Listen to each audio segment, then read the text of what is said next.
بہرحال اب میں مستقبل کی طرف آتا ہوں. اس کو میں دو حصوں میں تقسیم کروں گا، ایک مستقبل بعید، ایک مستقبل قریب.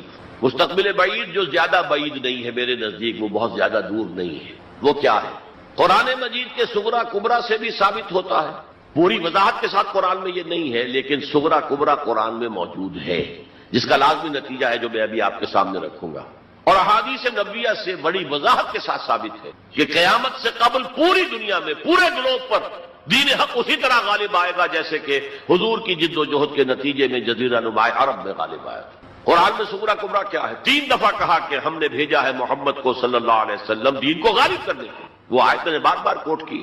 5 دفعہ کہا ہے کہ ہم نے بھیجا ہے محمد کو پورے عالم انسانیت کے لیے. سب سے اہم آیت ہے سورہ سبا کی نمبر 28 آیت، وَمَا أَرْسَلْنَاكَ إِلَّا كَافَّةً لِلنَّاسِ بَشِيرًا وَنَذِيرًا. اے محمد ہم نے آپ کو نہیں بھیجا مگر پوری نوع انسانی کے لیے بشیر اور نذیر بنا کر. اب اس صغرا کبرا کو جوڑیے، جب تک پوری دنیا پر دین حق اسی طرح غالب نہ ہو جیسے کہ حضور نے عرب میں کر دیا تھا. حضور کا مقصد بعثت ہنوز شرمندہ تکمیل ہے، اور یہ ممکن نہیں ہے کہ دنیا ختم ہو جائے اور حضور کا مقصد بعثت جو ہے پورا نہ ہو. احادیث کے اندر وہ حدیث جو میں 2 دفعہ آپ کے سامنے لا چکا ہوں، پہلا دور نبوت، دوسرا خلافت علی منہاج النبوہ، تیسرا ملکن عاضن، چوتھا فرمایا ثم تکون ملکن جبرین، پھر ملوکیت ہوگی مجبوری والی، غلامی والی. اب میں نہیں کہہ سکتا کہ اس وقت صحابہ نے اس کا کیا مطلب سمجھا ہوگا. یہ 2 ملوکیتیں علیحدہ علیحدہ حضور نے گنوا دی.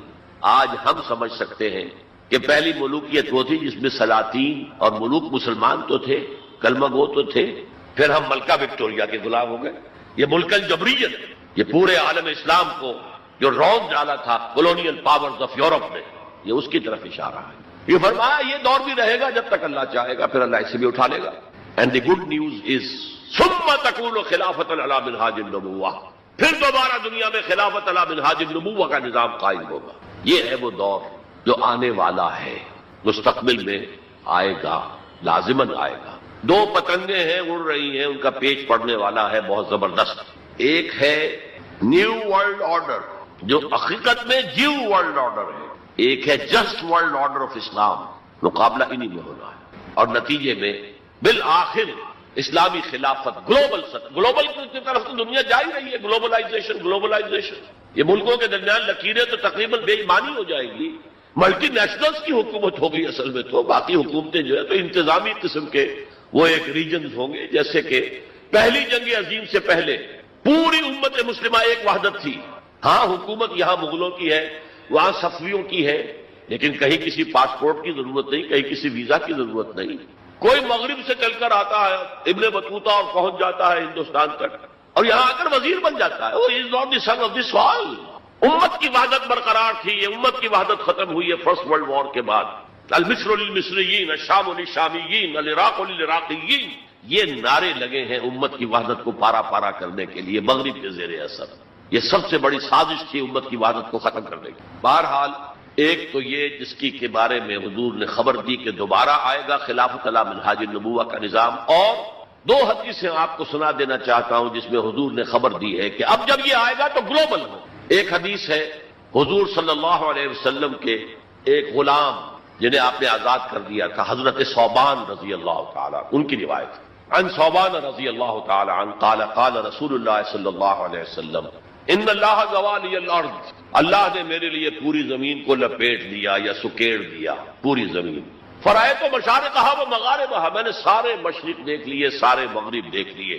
وَإِنَّ أُمَّتِي سَيَبْلُغُ مُلْكُهَا مَا زُوِيَ لِي مِنْهَا، اور میری امت کی حکومت ان تمام علاقوں پر قائم ہو کر رہے گی جو مجھے زمین کو سکیڑ کر یا لپیٹ کر دکھا دیے گا. اور یہ روایت کسی دوسرے تیسرے درجے کی حدیث کے ذخیروں میں سے نہیں ہے، مسلم شریف کی روایت درجہ اول کی کتب. اور دوسری حدیث وہ مسند احمد ابن حنبل کی ہے، مقداد الاسود عن المقداد الاسود رضی اللہ عنہ قال قال رسول اللہ صلی اللہ علیہ وسلم لا يبقى على ظهر الارض بيت وبر ولا مدر الا ادخله الله كلمة الاسلام. اس روئے زمین پر نہ کوئی گھر رہے گا اینٹ گارے کا بنا ہوا، نہ کوئی خیمہ ہوگا جو کھالوں کا بنا ہوا، جس میں اللہ اسلام کے کلمے کو داخل نہ کرے. بعز عزیز اور ذل ذلیل، یہ داخلہ 2 میں سے ایک طریقے پر ہوگا، یا عزت والے کے اعزاز کے ساتھ، یعنی وہ خود اسلام قبول کر لے گا، تو اس کے گھر میں یا اس کے خیمے میں اسلام داخل ہوگا، اس کی بھی عزت ہوگی. وَلِلَّهِ الْعِزَّةُ وَلِرَسُولِهِ وَلِلْمُؤْمِنِينَ. عزت کا حقدار تو اللہ ہے، اس کے رسول اور اہل ایمان ہے. اور ذل ذلیل یا کسی کمزور کی پستی کی وجہ سے اگر اسلام قبول نہیں کریں گے تو یؤتُ الجزیۃ عن یدٍ وَهُمْ صاغرون، چھوٹے ہو کر رہنا پڑے گا، جزیہ دینا ہوگا. گویا کہ اسلام تو اس کے خیمے اور گھر میں بھی داخل ہو گیا، وہ خود محروم رہا. جب حضور نے یہ فرمایا تو حضرت مقداد پھر کہتے ہیں کہ میں نے کہا وَيَكُونَ الدِّينُ كُلُّهُ لِلَّهِ، تب ہوگی وہ بات جو سورہ انفال میں آئی ہے کہ دین کل کا کل اللہ کے لیے ہو جائے. تو یہ تو ہے مستقبل بعید جس کا سارا دار و مدار میرے بیان میں حالات کے حوالے سے نہیں ہے. حالات میں ہمیں اس کے کوئی آثار نظر نہیں آ رہے، حالات بہت مایوس کن ہیں. لیکن حضور کی دی ہوئی خبریں ہیں، وَهُوَ الصَّادِقُ الْمَصْدُوقُ. منطقی طور پر بھی میں ان کا قائل ہوں اور حضور کی نہاد اس کی روح سے بھی قائل ہوں. اس سے پہلے جو مستقبل قریب ہے اس میں ابھی مسلمانوں پر بہت سخت دن آئے، عذاب کا کوڑا اور شدید سے شدید تر ہو.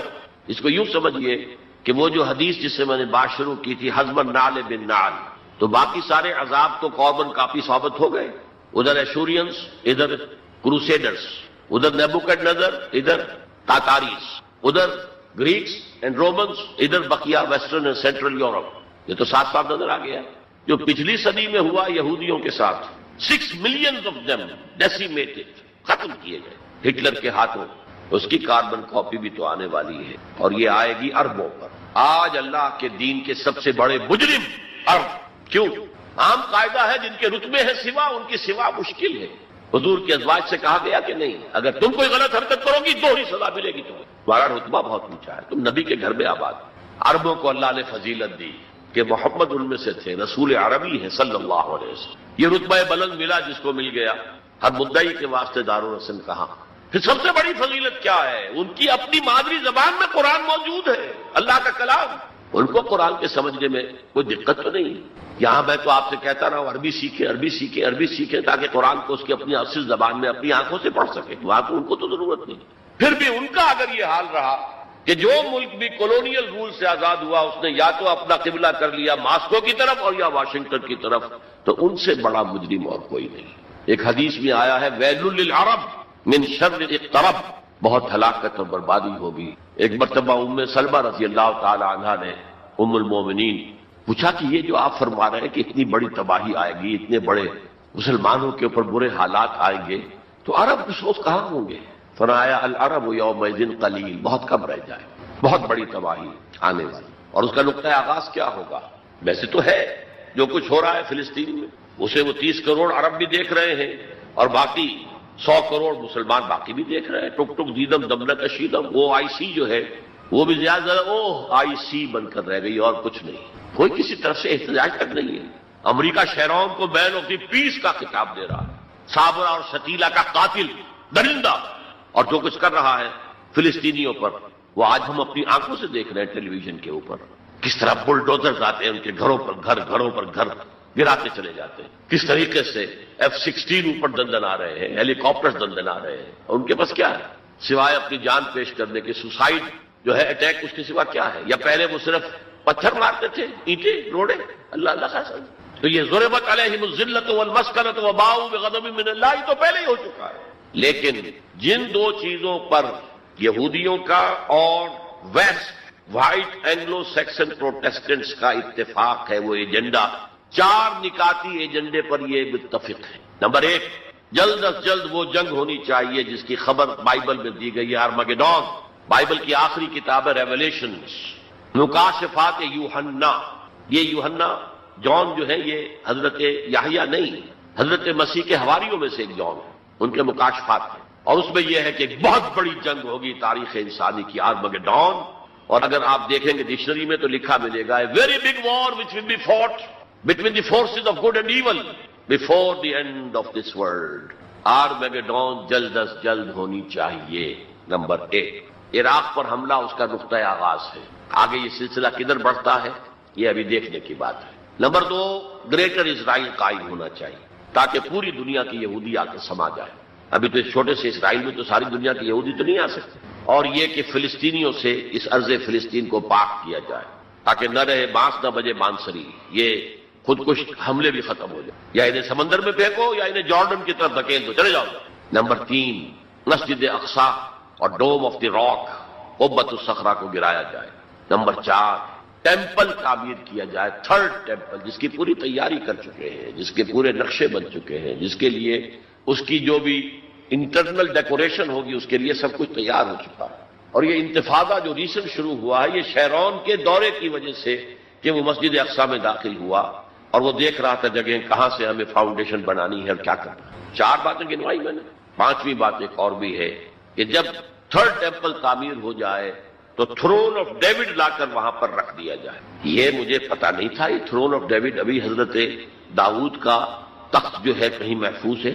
یہ پروٹیسٹنٹس کا ایک رسالہ نکلتا ہے دی ٹرمپٹ فلاڈلفیا سے، امریکہ کے شہر فلاڈلفیا سے، دی فلاڈلفیا ٹرمپٹ. اس میں پتا چلا کہ ایک پتھر تھا جس پر بٹھا کر حضرت داؤد کی تاج پوشی کی گئی تھی، اسی پر حضرت سلیمان کی تاج پوشی ہوئی، اسی پر بعد میں ان کے اور جو بھی تھے حکمران ان کی تاج پوشی ہوتی رہی. وہ پتھر ٹائٹس نے جب گرایا ہے یروشلم کے اس 2nd ٹیمپل کو تو وہ اپنے ساتھ لے گیا، وہ روم پہنچ گیا، روم سے آئرلینڈ پہنچ گیا، کیتھولک ملک ہے بہت بڑا، وہاں سے اسکاٹ لینڈ آیا، وہاں سے انگلینڈ میں آ گیا اور اسے رکھ دیا گیا جو ان کی پارلیمنٹ کے ساتھ جو گرجا ہے. اور 14ویں صدی عیسوی میں اس کو ایک کرسی میں بلڈ کر دیا گیا سیٹ کی حیثیت سے. اب وہ تھرون ہے، اسی کرسی پر بٹھا کر انگریز جو بھی بادشاہ ہوئے اور جو ملکائیں ہوئی ان کی کورونیشن ہوئی ہے، وہ وہاں سے لا کر اب یہاں رکھا جائے گا. البتہ اس کے بعد ان کے ایجنڈے مختلف ہو جاتے ہیں. یہودی سمجھتے ہیں ہمارا مسیحا آئے گا وہ اس تخت پر بیٹھ کر دنیا پر حکومت کرے. اس کے لیے بھی سمجھ لیجئے ان کے مسیحا سے مراد کیا ہے. ان کے ہاں چلی آ رہی تھی پیشین گوئیاں کہ ایک مسیحا آئے گا جو تمہارے دلدر دور کرے گا، تمہیں عظمت تک پہنچائے گا. وہ حضرت مسیح آ گئے، انہوں نے مانا ہی نہیں. تو وہ پیشن گوئی جو ہے ابھی موجود ہے. The position is vacant. ابھی تک وہ مسیحا نہیں آیا. They are waiting for the مسیحا، اس لیے کہ مسیح کو تو مانا نہیں. اور عیسائیوں کا خیال ہے حضرت مسیح کا جو 2nd نزول ہوگا، 2nd کمنگ، تو وہ اس تخت پر بیٹھ کر حکومت کریں گے پوری دنیا. یہ ایجنڈا ہے. کوئی سبب معلوم ہو سکا ہے آج تک کہ عراق پر کیوں حملہ کیا گیا؟ اور کمال ہے کہ اس قوم نے پھر اسی شخص کو منتخب کر لی. 9/11 کس نے کیا اس کی کوئی کبھی تحقیق ہوئی ہی نہیں، روک دیا گیا. جب شروع میں تحقیق شروع ہوئی تھی تو پہلے تو بیان آیا تھا بش کا کہ یہ لیک کیوں ہو رہی ہیں چیزیں اس سے، اور پھر سسٹم روک دیا گیا. یہ سارا جو معاملہ ہے history is going towards that direction. لیکن بہرحال اس میں جو مسجد اقصی کی شہادت کے بعد اور قبۃ الصخرہ کے گرانے کے بعد جو خون کھولے گا عرب نوجوانوں کا، اس کا آپ اندازہ نہیں کر سکتے. عرب کے اندر جوش تو اب بھی ہے، نوجوانوں میں بہت ہے. وہ ایک ایسی بات ہوگی کہ جس پر خون جوش کھائے گا. اور اس سے پہلے تو یہ حکمران کہ جو ویسٹ کے گماشتے ہیں یہ انہیں قتل کریں گے، بھونیں گے. اور پھر یہ کہ کرسچنز اور جیوز، اور انہیں جیوز میں سے اینٹی کرائسٹ بھی کھڑا ہو جائے گا، دجال. یہ مقابلے ہونے ہیں، لیکن میں اب تفصیل میں نہیں جانا چاہتا. لیکن ان کے ذریعے سے عالم عرب پر تو بہت بڑا بہت سخت عذاب آئے گا. باقی عالم اسلام دوسرے درجے میں ہے، مجرم. ہم سمجھتے ہیں کہ نمبر 2 پر ہم مسلمانان پاکستان ہیں جنہوں نے اس ہندوستان کی تقسیم اسلام کے نام پر کروائی، اور 57 برس گزر گئے ہیں کہ اس اسلام کا کوئی نام و نشان وہاں نہیں ہے. وہی اسلام ہے جو ہر جگہ ہے، یہاں بھی ہے. مسجدوں میں آپ بھی جا رہے ہیں، ہم بھی جا رہے ہیں. لیکن وہ اسلامی نظام جو کہا گیا تھا کہ اسلام کے اصول حریت و اخوت و مساوات کا ایک نمونہ دنیا کو دکھانا چاہتے ہیں، وہ کہاں. لیکن یہ کہ جہاں تک عرب پر اس عذاب خداوندی کا تعلق ہے، اس کا تو مجھے یقین ہوگا، اور ہولوکاسٹ سے کم 10 گنا ہوگا. خاکم بدہن، جیسے نیبوکڈنیزر کے ہاتھوں جتنے مرے تھے اس سے 100 گنا جو ہے وہ تاتاریوں کے ہاتھوں مرے. لیکن یہ کہ باقی امت جو ہے، شاید اللہ تعالیٰ ہمیں ہدایت دے دے، شاید اللہ تعالیٰ قوم یونس کی طرح ہمیں توبہ، اجتماعی توبہ کی توفیق دے دے. اللہ کی رحمت سے ہم اس اعتبار سے مایوس نہیں ہیں.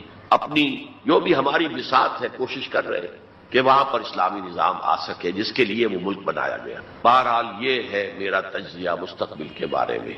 میں اب اسی پر اکتفا کر رہا ہوں. معمول سے بھی زیادہ ٹائم آج ہو گیا ہے. اللہ تعالیٰ مجھے بھی اور آپ کو بھی توفیق دے کہ ہم کمر ہمت کسیں اور اس دلدل سے نکلنے کی کوشش کریں، اور اپنی زندگیاں وقف کریں اس کام کے لیے کہ جیسے کل میں نے کہا تھا، جاگو اور جگاؤ، ہوش میں آؤ، دوسروں کو ہوش میں لاؤ. پھر مل جل کر وَلْتَكُن مِّنكُمْ أُمَّةٌ يَدْعُونَ إِلَى الْخَيْرِ وَيَأْمُرُونَ بِالْمَعْرُوفِ وَيَنْهَوْنَ عَنِ الْمُنكَرِ. اللہ تعالیٰ توفیق دے. وَمَا تَوْفِيقِي إِلَّا بِاللَّهِ الْعَلِيِّ الْعَظِيمِ. اور جو لانے والے ہوں گے یا یمن جو کہتے ہیں وہ برکت کو بھی کہتے ہیں، جو مبارک ہوں گے۔ ما اصحاب المیمنہ، تمہیں اندازہ ہے وہ کیا ہوں گے؟ داہنے والے کون ہوں گے، کس کیفیت میں ہوں گے، کس حال میں ہوں گے؟ واصحاب المشأمہ، اور دوسری قسم ہوگی بائیں والے، یا یہ شوم کا لفظ آتا ہے، شومی قسمت، جو برے انجام والے۔ ما اصحاب المشأمہ، کچھ اندازہ ہے تمہیں، جانتے ہو وہ مشأمہ کیا ہوگا؟ اصحاب مشأمہ کیسے ہوں گے؟ یہ تو دو گروہ ہو گئے، والسابقون السابقون، اور اگلا آگے نکل جانے والے تو ہے ہی آگے نکل جانے والے، اولئک المقربون، وہ تو وہ ہوں گے جو بہت مقرب ہو جائیں گے، قریب ہو جائیں گے اللہ۔ مقربین بارگاہ، یہ تقرب ہی تو ہے نا، اللہ چاہتا ہے کہ انسان اللہ سے قریب ہو، قریب۔ تو جو مقرب ہو گئے، جو دنیا میں جنہوں نے اللہ کا قرب تلاش کیا، وابتغوا الیہ الوسیلہ، اس کا قرب تلاش کرو، وجاہدوا فی سبیلہ، اس کی راہ میں جہاد کرو گے تو تم اس میں مقرب بارگاہ بن جاؤ۔ والسابقون السابقون اولئک المقربون فی جنات النعیم، یہ نعمتوں والے باغات میں ہوں گے۔ سلۃ من الاولین وقلیل من الآخرین، یہ بڑی تعداد میں ہوں گے پہلوں میں سے اور تھوڑے ہوں گے پچھلوں میں۔ بعض لوگوں نے تو یہ سمجھا کہ پہلوں سے مراد اور پہلی امت ہے، اور پچھلوں سے مراد ہوئی پھر یہ امت۔ اس اعتبار سے تو اس امت کی جو ہے بجائے فضیلت کے درجہ کم ثابت ہوا۔ صحیح بات یہ ہے ہر امت میں سابقون الاولون والمہاجرون والانصار والذین اتبعوہم بإحسان، یہ ہر امت میں رہا، ہر دور میں رہے۔ ابھی وہ معاملہ ختم نہیں ہوا، کوئی صدیقین کے مقام پہ پہنچیں گے، کوئی شہادت کا مقام عظمیٰ حاصل کریں گے، کوئی عام مومن صالحین جو ہے اس مقام پر رہ جائیں گے۔ اسی طریقے سے سابقون الاولون، اور آگے نکل جانے والے، اور اصحاب الیمین، وہ جو بھی پیچھے ان کے آ رہے ہیں، والذین اتبعوہم بإحسان، وہ بھی ہوں گے، عام صالحین میں مومنین بھی ہوں گے۔ تو مراد یہ ہے کہ اس امت میں بھی جو اس سے پہلے تھے، جیسے حضور نے فرمایا خیر امتی قرنی ثم الذین یلونہم ثم الذین یلونہم، تو پہلے لوگوں میں زیادہ تعداد ہوگی مقربین کی، بعد والوں میں بھی ہوں گے تعداد میں کم، بعد میں تعداد تو ہو جائے گی 1.5 ارب امتی جو ہے محمد کے صلی اللہ علیہ وسلم، اب ان میں مقربین کتنے ہوں گے؟ وہ تو آٹے میں نمک بھی نہیں ہو سکتے۔ تو سلۃ من الاولین، کثیر تعداد ہوگی پہلوں میں سے، وقلیل من الآخرین، بعد والوں میں سے تھوڑے۔ علی سرور موضونہ، وہ جڑاؤ تختوں پر بیٹھے ہوں گے، متکئین علیہا متقابلین، اور اس پر ٹیک لگائے ہوئے ہوں گے آمنے سامنے۔ یطوف علیہم ولدان مخلدون، اور ان پر گردش میں ہوں گے، چکر لگا رہے ہوں گے وہ لڑکے کہ جو سدا اسی طرح رہے۔ یعنی ہوتا کیا ہے کہ آپ نے اپنے ہاں کو ملازم رکھا، بچہ رکھا، جوان جو نوجوان سا چھوٹی عمر کا، کچھ عرصے کے بعد وہ بڑا ہو گیا، اب آپ چاہتے ہیں کہ گھر سے باہر کریں، اب کسی اور کو لاتے ہیں، حالانکہ وہ آپ کے مزاج سے واقف ہو چکا تھا، آپ کی ذوق سے واقف ہو چکا تھا، لہذا وہاں جو ہوں گے وہ ہمیشہ اسی طرح پر رہیں گے تاکہ وہ آپ کی خادم رہے، خدمت کرتے رہے۔ بے اکواب و اباریق، وہ آب خورے لے کر، جام اور مینا لے کر، آب خورے اور کوزے لے کر گردش میں ہوں گے، جام و مینا، وکاسم من معین، اور جام ہوں گے ان کے جو کہ بہت ہی نتھری ہوئی، صاف اور صاف شفاف جو ہے وہ شراب ہوگی۔ لا یصدعون عنہا، اس سے نہ ان کے سر میں کوئی گرانی ہوگی، دکھن ہوگی، ولا ینزفون، نہ وہ بیٹھیں گے، نہ بہتی باتیں کریں۔ یعنی دنیا کی شراب پر قیاس نہ کرو، وہ شراب الطہورہ جو ہے اس میں ایسی دونوں چیزیں نہیں ہوں گی، جو شراب پینے سے گرانی ہوتی ہے اور پھر یہ کہ اس میں آدمی جو بہت جاتا ہے۔ وفاکہۃ مما یتخیرون، اور میوے ہوں گے جو وہ پسند کریں گے، کون سا چاہیں اپنے سلیکشن پر۔ ولحم طیر مما یشتہون، اور اڑتے جانوروں کے، پرندوں کے گوشت ہوں گے جو انہیں پسند ہوں گے، یشتہون۔ وحور عین، اور حور ہوں گی، حوریں ہوں گی بڑی بڑی آنکھوں والی۔ یہاں پہلی میں حور آ رہا ہے، دوسری میں نہیں آئے گا۔ یہ جو ہے وہی جو مرر امیج میں نے کہا تھا اس کو سمجھ لیجیے آپ، کہ اس طریقے سے پھر وہ جڑ جاتا ہے۔ کام سال لؤلؤ مکنون، وہ حوریں جو ہوں گی وہ ایسے ہوں گی جیسے موتی ہو اور ان کو کہیں چھپا کر رکھا گیا ہو غلاف کے اندر۔ جزاء بما كانوا يعملون، اور یہ بدلہ ہوگا ان کے اعمال جو انہوں نے عمل کیے۔ مقربین سابقون الاولون نے جو قربانیاں دی، جو اثار کیے، جو جانثاریاں کی، جو سرفروشیاں۔ لا يسمعون فيها لغوا ولا تأثیما، وہ نہیں سنیں گے اس میں نہ کوئی لغو بات اور نہ ہی کوئی الزام۔ الا قیلا سلاما سلاما، بس ان کے لیے ہر چار طرف سے سلام اور سلام ہی کی آواز ہے۔ یہ تو ہو گئے اب مقربون۔ اب آئیے واصحاب الیمین، واصحاب الیمین ما اصحاب الیمین، اصحاب الیمین وہ کیسے ہیں؟ تمہیں کچھ اندازہ ہے؟ فی سدر مخضود، وہ ہوں گے بیری کے درختوں میں جن میں کانٹا نہیں ہوگا، وطلح منضود، اور کیلے تہ بر تہ، کیلوں کے گچھے جس طرح سے ہوتے ہیں وہ آپ کو معلوم ہے، وظل ممدود، سائے پھیلے، وماء مسکوب، اور پانی بہتا ہوا، وفاکہۃ کثیرہ، اور میوہ کثرت کے ساتھ، لا مقطوعۃ ولا ممنوعہ، نہ ٹوٹا ہوا ہے کہ گرا ہوا ہے نیچے، اور نہ ممنوع ہے کہ ان کی پہنچ سے باہر نہیں ہے، ذرا ہاتھ بڑھائیں گے تو مل جائے گا، لیکن درخت میں لگا ہوا ہو، وفرش مرفوعہ، بچھونے ہوں گے ان کے بلند اونچے، انا انشأناہن انشاء، ان کے لیے بھی ہم نے جو بیویاں تیار کی ہیں ہم نے اٹھایا ہے ان کو بڑی اچھی اٹھان پر، فجعلناہن ابکارا، پھر ہم نے بنایا ہے انہیں کنواریاں، عربا اترابا، پیار دینے والیاں اور دلانے والیاں، اور ہم عمر لأصحاب الیمین، یہ اصحاب الیمین کے لیے ہوں گے، سلۃ من الاولین، یہ پہلوں میں سے بھی بہت ہوں گے، وسلۃ من الآخرین، اور پچھلوں میں بھی بہت سے، یہ اصحاب الیمین، اصحاب الشمال ما اصحاب، اب رہ گئے وہ بائیں والے، کیسے ہیں وہ بائیں والے؟ فی سموم، وہ تیز لو میں ہوں گے، وحمیم، کھولتے ہوئے پانی کو پینے والے ہوں گے، وظل من یحموم، اور سایہ ان کے لیے ہوگا دھوئیں کا، لا بارد ولا کریم، نہ ٹھنڈا ہوگا نہ سکون بخش، انہم کانوا قبل ذالک مترفین، یہ وہ لوگ ہیں جو اس سے پہلے دنیا میں بڑے خوشحال رہے، مرفع الحال تھے، ان کے پاس ساری آسائشیں تھی، دنیا کا عیش و آرام تھا، وکانوا یصرون علی الحنث العظیم، اور یہ ضد کر رہے تھے بہت بڑے گناہ پر، اور وہ بہت بڑا گناہ کون سا ہے؟ شرک، ان اللہ لا یغفر ان یشرک بہ ویغفر ما دون ذلک لمن یشاء، حنث العظیم، کانوا یصرون علی الحنث العظیم، وکانوا یقولون، اور وہ یہ کہا کرتے تھے، اذا متنا وکنا ترابا وعظاما اینا لمبعوثون، کیا جب ہم مر جائیں گے اور ہو جائیں گے مٹی اور ہڈیاں تو کیا پھر ہمیں دوبارہ اٹھا دیا جائے گا؟ اب آباؤنا الاولون، اور کیا ہمارے آباء و اجداد جو پہلے گزر چکے اس سے پہلے وہ بھی اٹھا لیے جائیں گے؟ قل، کہہ دیجئے نبی، ان الاولین والآخرین، یقیناً پہلے بھی اور پچھلے بھی، لمجموعون، لازماً جمع کیے جائیں گے، الی میقات یوم معلوم، ایک مقرر دن کے وقت پر جمع کیے جائیں گے، ثم انکم ایھا الضالون المکذبون، پھر تم اے وہ لوگو جو بھٹکے ہوئے ہو اور جھٹلا رہے ہو، بھٹک رہے تھے، ہم نے نبی بھیج دیا، رسول بھیج دیا، کتاب بھیج دی تمہاری آنکھیں کھولنے کے لیے، تبصرۃ و ذکریٰ لکل عبد منیب، سورہ قاف کے الفاظ یاد کیجئے، لیکن اس کے باوجود انہوں نے جھٹلا دیا ہے، ثم انکم ایھا الضالون المکذبون، تو پھر اے بھٹکے ہوئے لوگوں اور جھٹلانے والے لوگوں تمہارا حال کیا ہوگا؟ لآکلون من شجر من زقوم، تم کھاؤ گے اس زقوم کے درخت، فمالئون منہ البطون، اس سے اپنے پیٹ بھرو گے، فشاربون علیہ من الحمیم، اور اس پر پیو گے کھولتا ہوا پانی، فشاربون شرب الہیم، اور ایسے پیو گے جیسے پیاس کا مارا اونٹ پیتا ہے، جیسے کہ پیاس سے بھرا ہوا جب بہت ہی زیادہ پیاس زدہ ہو پھر جہاں پانی اس کو مل جائے گا جس طریقے سے وہ اس کو پیے گا، ایسے پیو گے۔ ھذا نزلهم یوم الدین، یہ ہوگی ان کی مہمان نوازی، یہ ہوگی ان کی ضیافت، ابتدائی ضیافت اس روز قیامت کو۔ اب یہاں پر تو یہ تینوں گروہ جو اس کے سورہ جو الرحمن میں آخر میں آیا تھا معاملہ، اس کا یہاں شروع میں آ گیا، ترتیب الٹی۔ اب آگے چلیے، اس سے پہلے کیا تھا؟ پہلے رکوع میں اللہ تعالیٰ کی صنعائی اور خلقت، آسمان زمین بنائے، دریا چلائے، اور ان میں سے موتی نکلتے ہیں، پہاڑ جیسے جو ہے جہاز چلتے ہیں۔ اب یہاں ایک اور ہی شان سے اللہ تعالیٰ نے بہت ہی عمدہ انداز میں سوال کے انداز، نحن خلقناکم فلولا تصدقون، ہم نے تمہیں پیدا کیا تو کیا ہو گیا ہے تمہیں؟ کیوں نہیں تصدیق کرتے؟ کیوں نہیں مانتے کہ ہم دوبارہ بھی پیدا کر سکتے؟ کیوں تمہیں اس میں تعجب ہے؟ استماعت کیوں نظر آتا؟ نحن خلقناکم، ہم نے تمہیں پیدا کیا، فلولا تصدقون افرأیتم ما تمنون، کیا تم نے کبھی غور کیا جو تم ٹپکاتے ہو، وہ منی جو تم ٹپکا دیتے ہو؟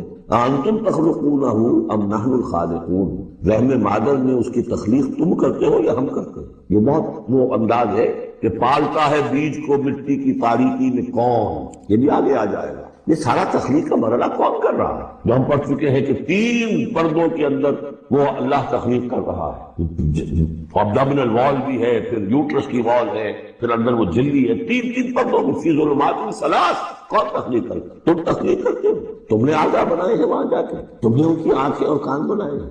نحن خلقناکم فلولا تصدقون افرأیتم ما تمنون، تم نے تو بس وہ بوند تھی وہ ٹپکا دی۔ انتم تخلقونہ ام نحن الخالقون، تم اسے بناتے ہو، تخلیق کرتے ہو مختلف مراحل سے، نطفہ اور علقہ اور مضغہ، یہ سب کچھ تم کرتے ہو، ہم کرتے۔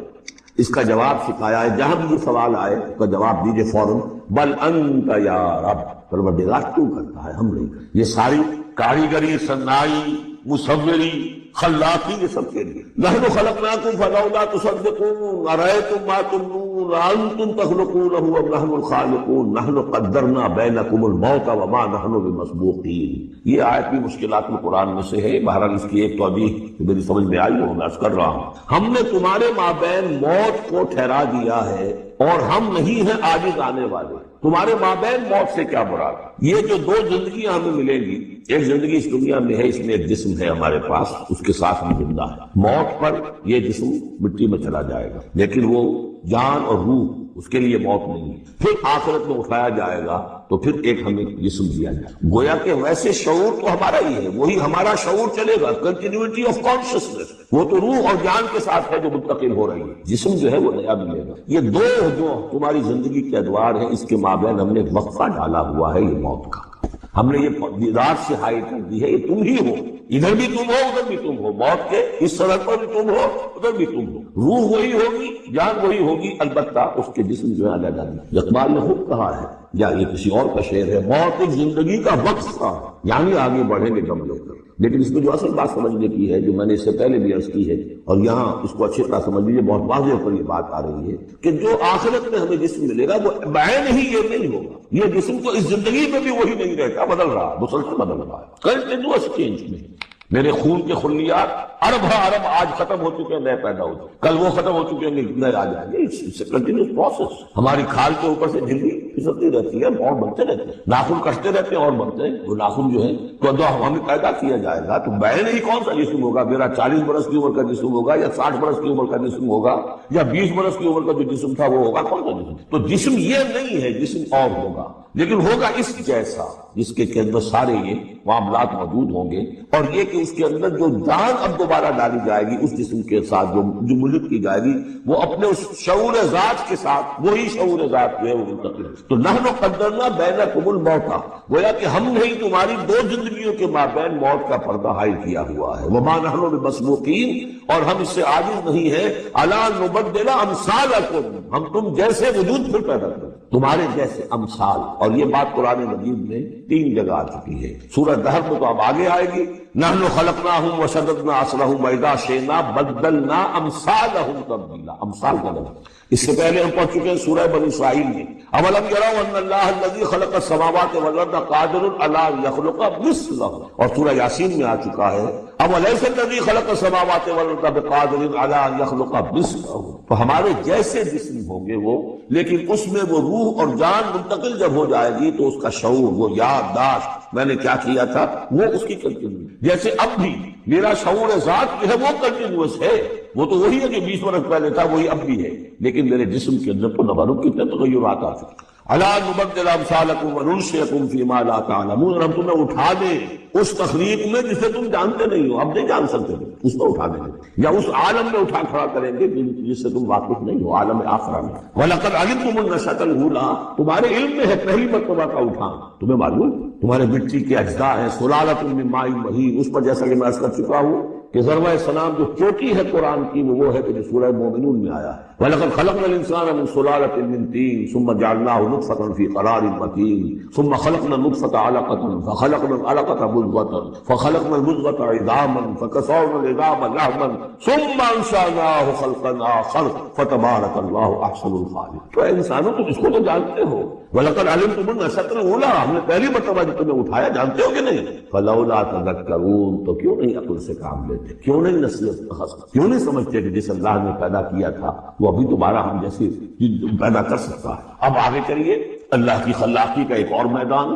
افرأیتم ما تحرثون، تم نے کبھی غور کیا جو یہ بیج تم ڈال کے آ جاتے ہو، دبا کر آ جاتے ہو کھیتوں میں، انتم تزرعونہ ام نحن الزارعون، کیا تم اگاتے ہو انہیں یا ہم ہیں اگانے والے؟ بل انت یا رب، کہیے نہیں ہے اللہ تو اگانے والے. پالتا ہے بیج کو مٹی کے تاریکے میں کون دریاؤں کی موجوں سے اٹھاتا ہے سحاب، کون لایا کھینچ کر پچھم سے بادے سازگار.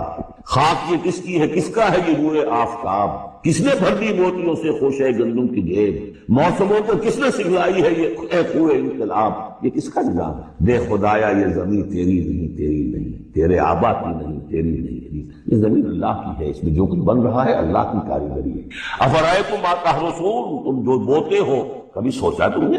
انتم تزرعونہ ام نحن الزارعون، کیا تم اگاتے ہو اس کو یا ہم اگاتے ہیں؟ بل انت یا رب لو نشاء لجعلناہ حطاما، ہم چاہے تو تمہاری کھیتی کو چورا چورا کر، کوئی آفت سماوی آئے، کوئی جھکڑ چلے، کوئی اولے پڑ جائے، فظلتم تفکہون، تو اب تم بیٹھے رہو باتیں بناتے ہوئے، چیختے چلاتے ہوئے، انا لمغرمون، ہم پر تو بڑا تاوان آ گیا، ہم نے بیج ڈالا، ہم نے کھاد ڈالی، ہم نے یہ کیا، سب بیڑا غرق ہو گیا، انا لمغرمون، ہم پر تو بہت بڑا تاوان ہے، بل نحن محرومون، بلکہ ہم تو محروم ہو کر رہ گئے۔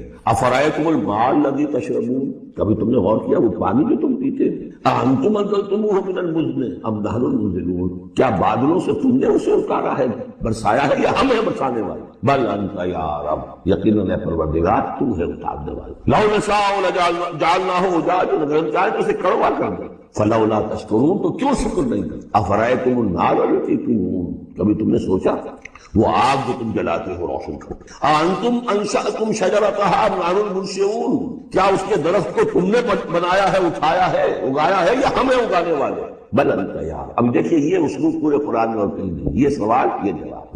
افرأیتم النار التی تورون انتم انشأتم شجرتها ام نحن المنشئون نحن جعلناها تذکرۃ ومتاعا للمقوین، ہم نے بنا دیا اس کو ایک نشانی یاد دلانے کو، اور جنگل والے اور مسافروں کے لیے ایک بہت بڑی متاع، یعنی وہی درخت جیسا کہ میں نے پہلے عرض کیا تھا کہ بعض صحراؤں میں ایسے درخت ہوتے ہیں کہ جن کو رگڑنے سے جن کی شاخوں کو آگ پیدا ہوتی ہے۔ ویسے عام معنی میں بھی یہ ہے کہ عام طور پر لکڑی جلا کر آگ جو ہے آدمی حاصل کرتا تھا، درخت کس نے اگائے، تو وہ عام معنی میں بھی ٹھیک ہے، لیکن خاص طور پر وہ درخت جو ہے۔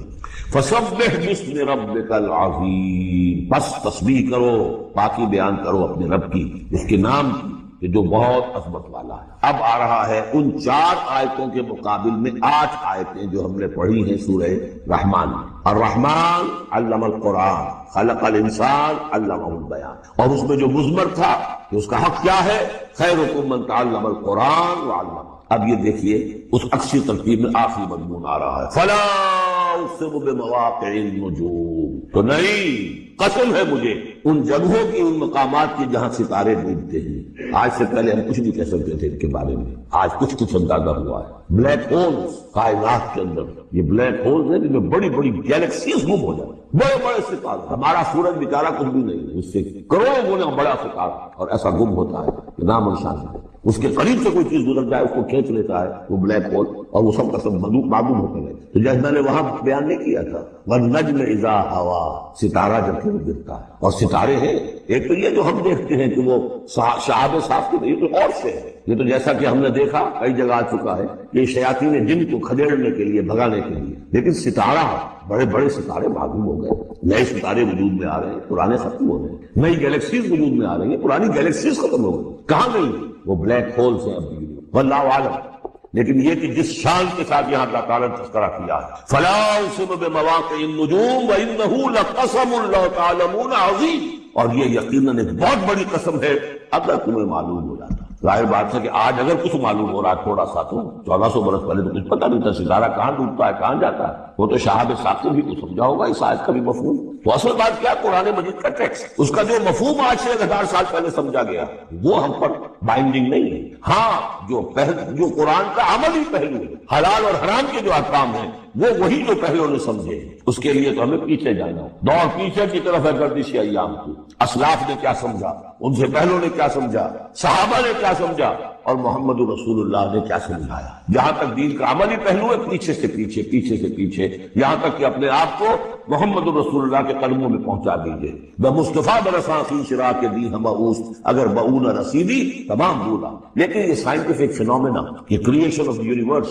یہ ہسٹوریکل ریفرنسز، اب کہیں اشارے ہو جاتے ہیں جو کہ ہماری جو سائنس جیولوجی کی ہے اس سے متعلق، کہیں وہ کاسمولوجی ایسٹرونومی سے متعلق چیزیں ہیں، کہیں ایمبریولوجی سے متعلق چیزیں ہیں۔ اب یہ چیزیں ظاہر بات ہے کہ جو ایکسپلوژن ہو رہا ہے معلومات کا، اس کے حوالے سے جہاں جہاں بھی وہ چیزیں معلوم ہوتی جا رہی ہیں اس کو ہمیں فٹ کرنا ہے۔ لیکن جیسا کہ میں نے عرض کیا تھا، کھینچتان سے نہیں، جہاں بھی وہ بات ٹھیک ہے، اس لیے ان سے کسی حکم کا کوئی تعلق نہیں۔ کسی شے کی حلت و حرمت کا کوئی تعلق نہیں، حکمت ہے۔ تو حکمت میں، سائنس میں آگے سے آگے بڑھیے، عمل میں پیچھے سے پیچھے، یہاں تک کہ ما انا علیہ واصحابی، جو حضور نے فرمایا جس پر میرا عمل ہے اور میرے صحابہ کا عمل ہے، زیادہ سے زیادہ کوشش ہو قریب سے قریب پر۔ فلا اقسم بمواقع النجوم وانہ لقسم لو تعلمون عظیم، یہ بہت بڑی قسم ہے جو ہم پیش کر رہے ہیں، اگر تم جانو، ایک وقت آ جائے گا تو جان لو گے۔ انہ لقرآن کریم، یہ قرآن ہے بہت باعث۔ تم نے کتنی قدر کی ہے اس قرآن کی، سوچو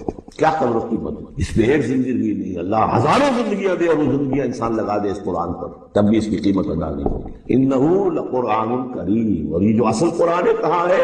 فی کتاب مکنون، یہ تو چھپی ہوئی کتاب ہم پڑھ چکے ہیں۔ انہ فی ام الکتاب لدینا لعلی الحکیم، یہ تو ام الکتاب کے اندر ہے جو ہمارے پاس ہے، وہ ام الکتاب، جس کے بارے میں پھر سورہ بروج میں آپ دیکھیں گے، بل ہوا قرآن مجید فی لوح محفوظ، لوح محفوظ میں۔ یہاں فرمایا فی کتاب مکنون لا یمسہ الا المطہرون، اسے چھوتے ہی نہیں، چھو ہی نہیں سکتے مگر بہت پاک، بالکل پاک مخلوق کا فرشتے۔ کلا انہا تذکرہ فی صحف مکرمۃ مرفوعۃ مطہرۃ بایدی سفرۃ کرام بررہ، یہ تو ان فرشتوں کے ہاتھ میں ہے، وہ فرشتے اسے چھوتے ہیں اس کتاب، یہ جو کرام بررہ فی صحف مکرمۃ، بڑے ہی باعزت صحیفوں میں ہے وہ، فی صحف مکرمۃ مرفوعۃ مطہرۃ ایدی سفرۃ، ان لکھنے والوں کے ہاتھ میں ہے وہ، کرام بررہ، جو کرام ہے بڑے باعزت ان فرشتوں کا۔ تو لا یمسہ الا المطہرون، ویسے اس آیت سے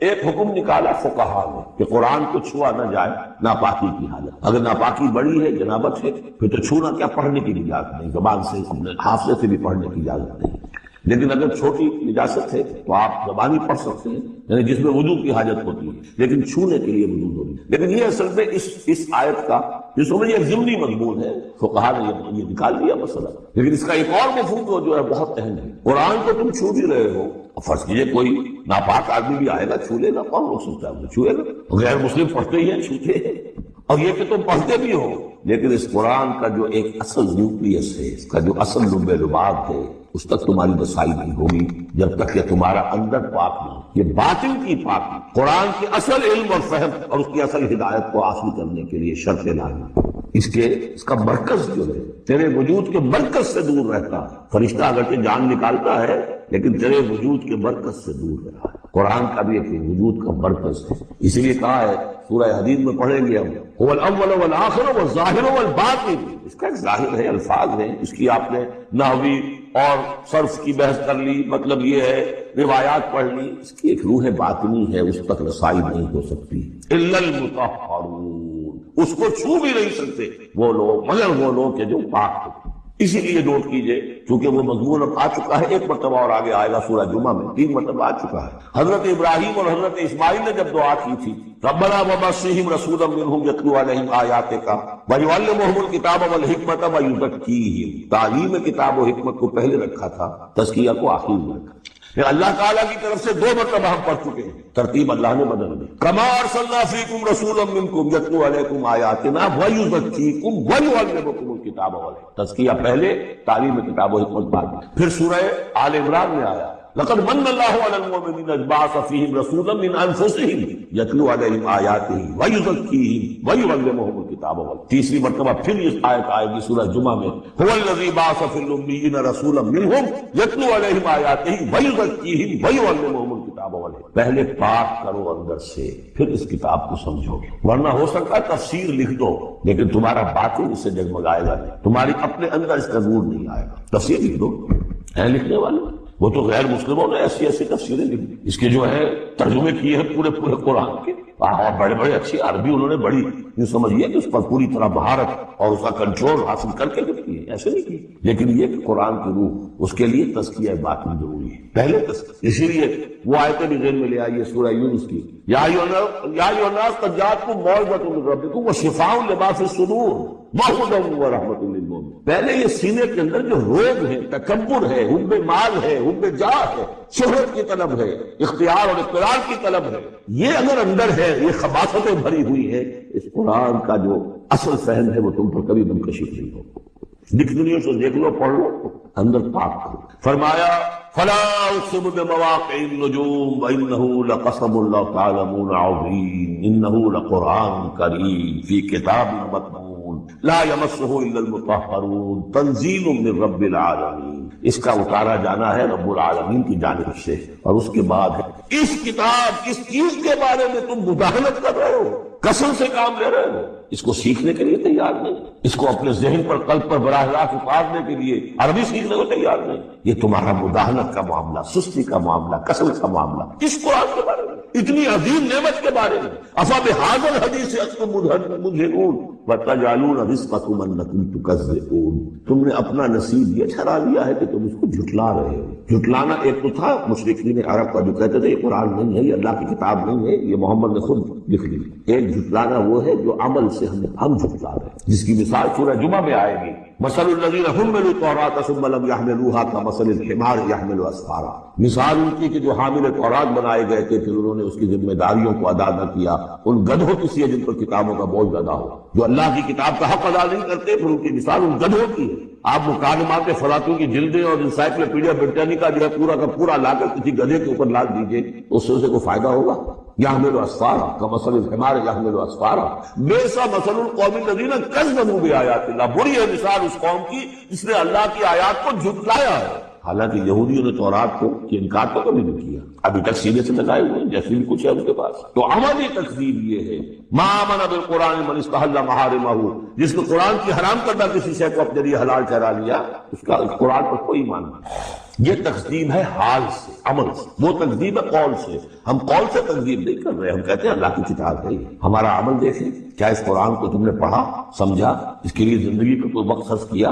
معمولی کیریئرز کے لیے 20 25 سال کی تعلیم ہے جو آج کل انسان حاصل کر رہا ہے۔ یہاں سے MBBS کیا ہے، پھر کوئی FSMG کا امتحان دیا ہے، پھر امریکہ میں گئے، پھر امتحان دیا ہے، پھر وہاں پر ریزیڈنسی ہو رہی ہے، پھر خبر اس کے بعد ہے، پھر وہاں سے جو ہے ڈپلومیٹ بننے کے لیے، اور جو وہاں پہ بنے ہوئے بورڈز، ان سے آدمی کی عمر ہو جاتی 35 برس 40 برس لگے گا۔ اس لیے اس دنیا میں اچھی طرح معاش اچھی ہو جائے گی، پیسے اچھے ہوں گے، اپنا اسٹینڈرڈ آف لیونگ اونچا ہو جائے، اور کیا ہوگا؟ تو تم نے اس کتاب کے ساتھ تمہارا سلوک، یہ تکذیب حالی ہے۔ وَتَجْعَلُونَ رِزْقَكُمْ أَنَّكُمْ تُكَذِّبُونَ۔ وہاں مثبت انداز آیا تھا، الرحمن علم القرآن خلق الانسان علمہ البیان۔ اس میں مضمر کیا بات تھی؟ اپنی ساری صلاحیت، ذہانت ہے تو صرف کرو اسے سمجھنے پر، اور اگر اللہ تعالیٰ نے تو طلاقت لسانی دی ہے تو صرف کرو اسے بیان کرنا، یہ اس کا مطلب۔ اور یہاں جو یہ نہیں کرتے ان کے اوپر یہ گرفت ہے۔ افبہذا الحدیث انتم مدہنون وتجعلون رزقکم انکم تکذبون فلولا اذا بلغت الحلقوم۔ اب یہ جو ہے ایک اضافی شان ہے اس سورہ مبارکہ کی، اس کے کورسپونڈنگ جو ہے کوئی مضمون اس صورت میں موجود نہیں ہے، یہ اضافہ، یہ نقشہ کھینچا جا رہا ہے۔ فلولا اذا بلغت الحلقوم، تو کیوں نہیں جب جان حلق میں آ کر پھنس جاتی ہے، عالم نزع، وانتم حینئذ تنظرون، اور تم اس کو دیکھ رہے ہوتے ہو، تمہارا کوئی عزیز ہے، تمہارے والد ہے، تمہارا کوئی بھائی ہے، تمہارا کوئی بیٹا ہے، تمہاری کوئی بیوی ہے، بیوی کے سامنے اس کی شوہر ہے، اس کا جان نکل رہی ہے، اس کی جان جو ہے پھنسی ہوئی ہے، وانتم حینئذ تنظرون، دیکھ رہے ہیں، بے بس ہوتے کچھ کر نہیں سکتے، ونحن اقرب الیہ منکم ولکن لا تبصرون، ہم تمہارے مقابلے میں ان سے قریب تر ہوتے ہیں اس وقت، اس کی رگے جہاں سے قریب تر، لیکن تم دیکھ نہیں سکتے۔ فلولا ان کنتم غیر مدینین، تو اگر تم کسی کے اختیار میں نہیں ہو، کسی کی رعیت نہیں ہو، کسی کے قابو میں نہیں ہو، تو لولا ترجعونہا، یہ لولا ملے گا یہاں پر آپ، فلولا ان کنتم غیر مدینین فإن کنتم غیر مدینین لولا ترجعونہا ان کنتم صادقین، تو کیوں نہیں لوٹا لیتے اس جان کو اگر تم سچے ہو؟ معلوم ہوتا ہے یہ جان تمہارے اختیار میں تو نہیں ہے، کوئی واپس لوٹا سکتا ہے؟ لا سکتے ہو واپس؟ بڑے سے بڑے رائل فزیشین اور رائل سرجنز کھڑے ہوں گے اور بادشاہ سلام جا رہے ہیں، روک لو، اگر روکنا ہے، کوئی ہے کسی میں دم کہ روک سکے؟ بڑے سے بڑے سرجن بھی ہے، بڑے سے بڑے فزیشین بھی ہے، سب کے سب ڈاکٹر ہیں، تمہاری نگاہوں سامنے ہم لے جاتے ہیں، بس یہ ہے کہ لے جانے والے تمہیں نظر نہیں آ رہے، کوئی آئے ہیں لینے کے لیے۔ وَنَحْنُ أَقْرَبُ إِلَيْهِ مِنكُمْ وَلَكِنْ لَا تُبْصِرُونَ، تمہارا وہ پیارا اور لاڈلا جو جا رہا ہے تمہاری نگاہوں کے سامنے، تم تو کھڑے ہو دیکھ رہے ہو، لیکن ہم تمہارے مقابلے میں اس سے قریب تر ہیں، لگے جان سے قریب تر۔ نحن اقرب الیہ من حبل الورید فلولا ان کنتم غیر مدینین، اگر تم خود مختار ہو، کسی اور کے قابو میں نہیں ہو، تو تمہیں یہ جان لوٹا دینی چاہیے۔ ترجعونها ان کنتم صادقین. ظاہر بات ہے کیا جواب ہوگا. اب اس کے بعد وہی تین جو گروہ شروع میں آئے تھے ان کا آخری انجام. فاما ان کان من المقربین، تو جس کی ہم یہ روح لے کر جا رہے ہیں اگر تو وہ مقربین میں سے تھا، ہمارا نیک بندہ تھا، سابقون میں سے تھا، آگے بڑھتا تھا، فاستبقوا الخیرات، نیکیوں میں بھلائیوں میں آگے نکلتا تھا، انفاق مال بذل نفس میں اور سب سے آگے نکلتا تھا. فإن كان من المقربین فراح وریحان وجنت نعیم، اس کے لیے تو پھر راحت ہی راحت ہے، خوشبی ہوئی خوشبی ہے، اور جنت نعیم، اور جنت نعیم اور باغ نعمتوں والے. واما ان كان من اصحاب الیمین، اور اگر وہ اصحاب الیمین میں تھا.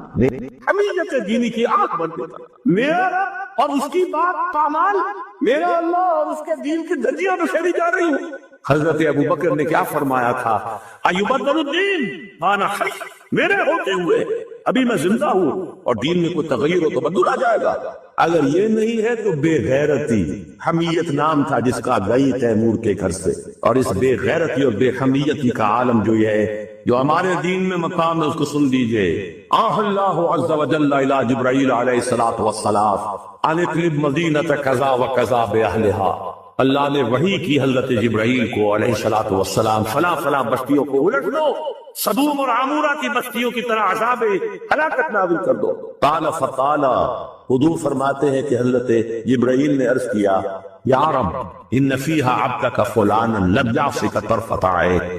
اے اللہ میں اس بستی کو الٹ دوں، اس میں تیرا فلاں بنتا بھی ہے جس نے کبھی پلک جھپکنے جتنی دیر بھی معصیت میں بسر نہیں تھی. کسی کے ذاتی تقویٰ کے کیا انتہا ہے، ذاتی نیکی کا کیا عالم ہے، کسی کے زہد کی کیا سطح ہے، ذرا غور کیجئے. گواہی دینے والے جبرائیل ہے، کوئی کرائے کے وکیل نہیں ہے اور کوئی پولیس کے ٹاؤٹ نہیں ہے. لم یعصک طرفۃ عین.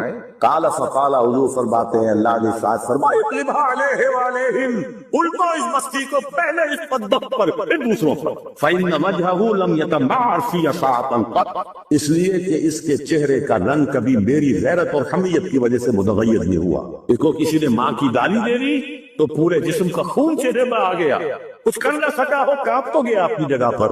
اب میرے دین کی دھجیاں بکھرتے ہوئے دیکھتا رہا اور لگا رہا مست رکھو ذکر و فکر صبح گاہی میں اسے، اور پختہ تر کر دو مزاج خانقاہی میں اسے. انہی مسائل میں الجھاؤ. سورہ فاتحہ سے پہلے بسم اللہ بھی پڑھنی چاہیے، جہری طور پر کہ نہیں پڑھنی چاہیے. 1.5 گھنٹے کی تقریر سننے کے بعد اصل مسئلہ یہ اٹھا، بیڑا یوں ہی تو غرق نہیں ہو گیا. جس نے کہا تھا کیا اسے معلوم نہیں اختلافی مسئلہ الزا رکھو ہے، یہی بہتر الہیات میں الجھا رہے، یہ کتاب اللہ کی تعمیلات میں الجھا رہے. چوتھی چیز، اگر یہ ایمان باللہ حقیقی پیدا ہو جائے گا تو توکل صرف اللہ پر، اسباب پر نہیں، وسائل پر نہیں. تفویض الامر الی اللہ وافوض امری الی اللہ ان اللہ بصیر بالعباد، اور راضی برضائے رب. اے اللہ میں نے اپنی جان کھپا دی، ابھی تیری مشیت میں نہیں ہے کوئی نتیجہ نکلنا، میں راضی ہوں. جان دی ہوئی اسی کی تھی، آپ کو یہ ہے کہ آپ ادا نہ تیری اپنی مشیت ہے. اس کی بے نیازی کا عالم یہ ہے کہ جلیل القدر نبی، اللہ اکبر، حضرت یحییٰ علیہ الصلوۃ والسلام، وآتیناہ الحکم صبیا وحنانا من لدنا وکان تقیا. اور ایک رقاصہ کی فرمائش پر گردن اڑا کر کشت میں رکھ کر سر پیش کر دیا. نہ آسمان پھٹا نہ زمین شق ہوئی. اس کی بے نیازی. اب اپنا فرض ادا کرنا، بس توکل اس پر، تفویض الامر اس کو